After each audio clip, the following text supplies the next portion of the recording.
Our super talented Amerie and her most viral songs just might be coming out of hiding after 9 whole years.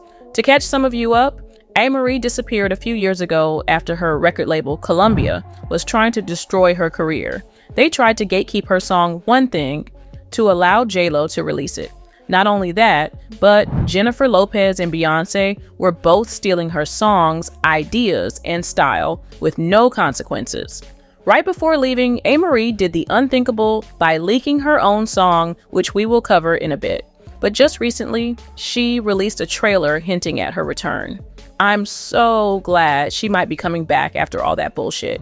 Do you think she will shine? Or will she be shunned? To find out what's going on now, we first have to rewind a bit back to 2002.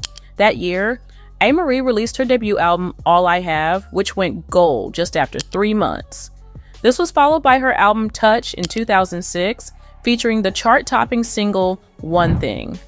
Song after song, Amerie seemed like she was making her way to the top.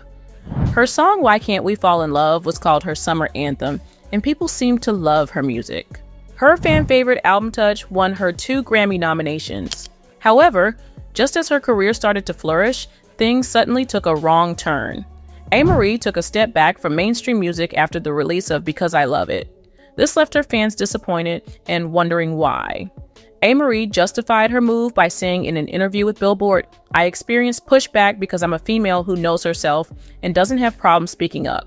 Many fans speculated that she left the industry completely, but Amerie never truly quit music.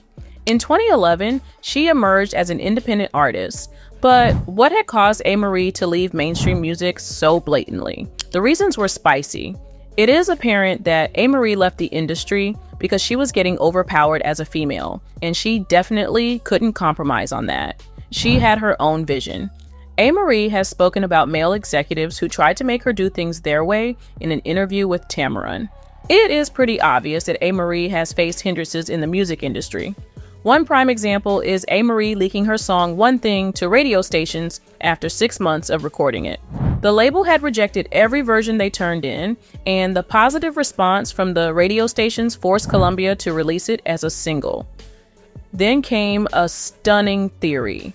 Rumors have been floating around that Jennifer Lopez and Beyonce tried to steal her music.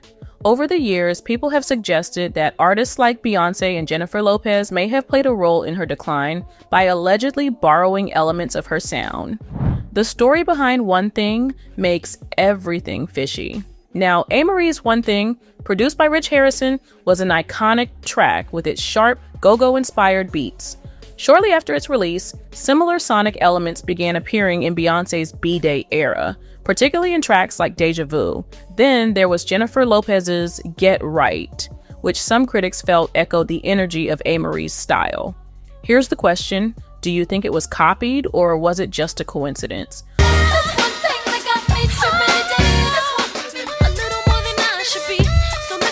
Let us know your thoughts in the comments section below. The real reason was exposed later. As Jennifer Lopez was about to record her own album, Rebirth, Columbia was trying to kill off Amerie's career. It was a good thing Amerie leaked it to the radio stations. Some critics even say the unthinkable. According to them, Amerie's label wanted to give her song One Thing to Jennifer Lopez. Another thing that has raised eyebrows is the fact that Harrison worked with Amerie first, but was later brought by Matthew Knowles to Beyonce and Kelly Rowland. In Harrison's statement regarding Beyonce's 2003 hit Crazy in Love, things seemed fishy. It seemed as if he was referring to Amerie's sound. "Yeah, I had it in the chamber," he said about finding the right artist for the track. "I hadn't really shopped it much because sometimes you don't want to come out of the bag before it's right. People don't really get it, and you'll leave them with a foul taste in their mouth. So it was just something that I held on to until I got the call from B." Plus, who could have known Amerie better than Richard Harrison, who had worked with Amerie for a long time? And whatever the real story, it's hard to deny the impact her music had on shaping R&B trends at the time. This brings us back to Amerie's rise to fame in the music industry. Amerie's rise to fame is just as inspiring as the music she's known for. Her love for music is visible in her early years too. Being a military kid meant moving around a lot, but one thing stayed constant: her love for music and storytelling. Her big break came in Washington, D.C., where she met producer Rich Harrison.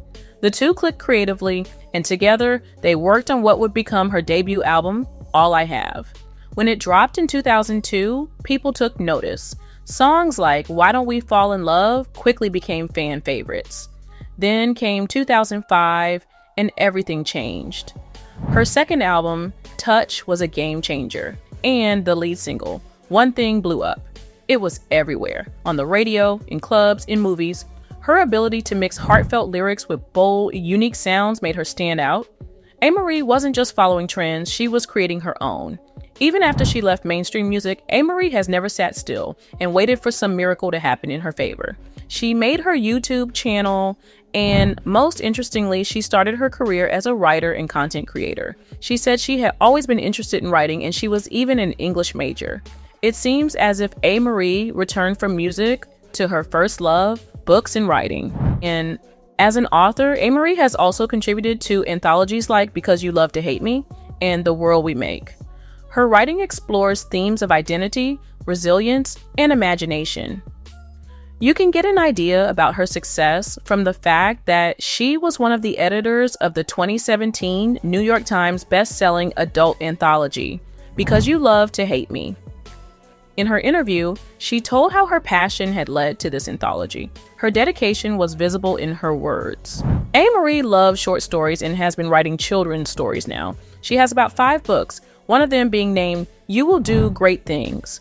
Her book is fabulous and has great morals to learn from, but that is not the only thing that Amerie has worked on. She also made a YouTube channel that has gone viral ever since. Her YouTube channel, Books Beauty Amerie, showcases her love for literature. Amerie is a self-proclaimed bookworm, and her channel features everything from book reviews to discussions about fashion, makeup, and every creative thing she could think of. Fans appreciate seeing this more introspective side of her, proving that her talent extends far beyond the stage. Lovely and encouraging comments from fans are normal for Amerie.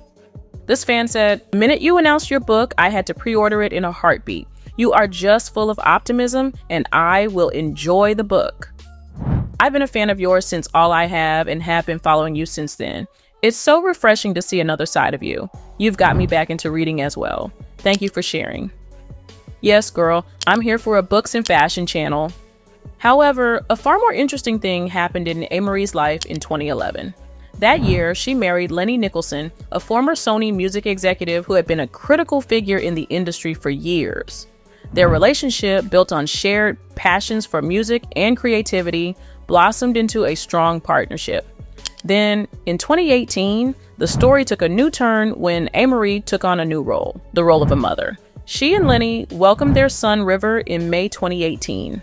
Years have passed since then, and Amerie has found a balance between her personal and professional life. She has spoken about how motherhood brought her work a more profound sense of purpose and intentionality. Her motivation behind writing children's stories is her own son. During this period, Amerie maintained a relatively low public profile, choosing to prioritize her family. However, she didn't disappear from the spotlight entirely. Through her social media and occasional interviews, fans saw her life as a mother and artist. However, years after leaving the music mainstream and years of focusing on her family and literary passions, Amerie is gearing up for a musical comeback, and fans are thrilled. In November 2024, she teased a part of a new track on her Instagram, sparking excitement and speculation about a full-length project. How you make me feel when we talk. Amerie has always been about breaking molds and redefining herself, and her teased track suggests she's ready to do it again. Hence, her artistry is as timeless as ever, and her next chapter promises to be as exciting as her first. Amerie's story is inspiring for her fans. Her ups and downs did not make her leave her dream and passion. Her resilience was remarkable, and it paid off wonderfully. What do you think about it? If you'd like to see more videos about your favorite R&B stars, check out this Usher video here. See you soon!